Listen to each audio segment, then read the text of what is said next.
Кыргызстанда Юстиция министрлиги электрондук көзөмөл сынак долбоорун ишке киргизди. Мониторинг борбору кылмыш жазасына тартылган адамдын кыймылын 24 саат бою көзөмөлдөп турат. Бул жеңил кылмыш кылгандарды түрмөгө кармай бербей, үйүнө чыгарып, бирок көзөмөлдү кармоого мүмкүндүк берет. Бишкектен кабарчыбыз Талбек Абдыжалил баяндайт. Электрондук билериктер айыпталуучунун билегине тагылат жана аларды алып салууга же кайра программалоого болбойт. Эгер аны жок кылууга аракет болсо, анда аны кабарлаган сигнал келет.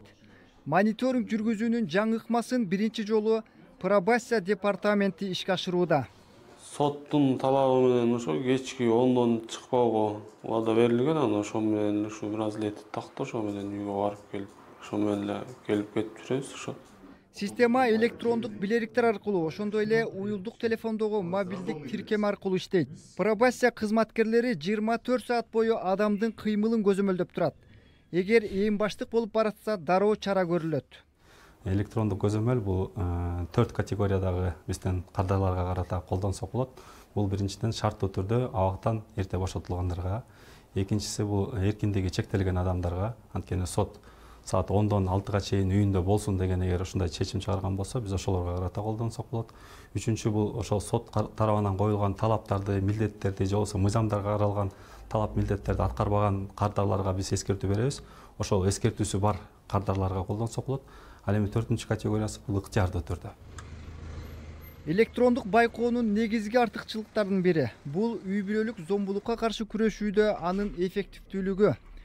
Система айыпталуучулардан айрым адамдарга же аймактарга жакындоо радиусун чектеп, жабыр тарткандарга кошумча коргоону камсыздай алат. Geçen günü iki şektüge tağıldı bu elektronik bilerikler. Bugünkü günde jana түшкү çamasına dağın ekөөsüne alar kabar verişti. Oşonu men azırkı vaqtda 4 bolot. Biz mol 5-nji günden başlap mobildik tirkemenden işletkenге hareket kılıp atабыз. Andan işke kirgizебиз buyursa şektүүлөр боюнча. Ал эми жазасын өтөп жаткандар боюнча пробация кардарларынын катарында ал дагы бир 6 адамга чукул. Үчөөсү электрондук билерик, үчөөсү мобилдик тиркеме уже колдонулуп бүгүнкү күндө иштеп атат. Ошону мен жалпысынан бүгүнкү күндө мындайча айтканда толук 24 сааттын ичинде биз 10 адамга чукул колдоно алдык да. Электрондук билерик үй бүлөлүк зордук зомбулукка каршы күрөшүүдө дүйнөлүк практика болуп саналат. Мисалы, Грузияда бул жатта реформалар болгон. Бул тууралуу мурда Кыргызстанда түрмө реформасы менен иш алып барган адис айтып берди. Грузия өзүнүн елінде пробация қызметін құрды. Пробация қызметіне қосып электрондық браслет қызметін құрды.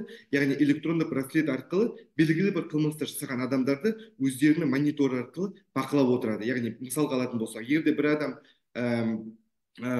қылмысты ұрып соғу арқылы бір нәрсе тартып алған болса, ақша, телефон болсын, тағы бір нәрсе болсын, ол адам сол банағы қылмыстың жертвасы дейді ғой, сол қылмыстың жертвасына бармау үшін белгілі бір сигнал қойып, соны белгілі бір периметрде бақылап отырады.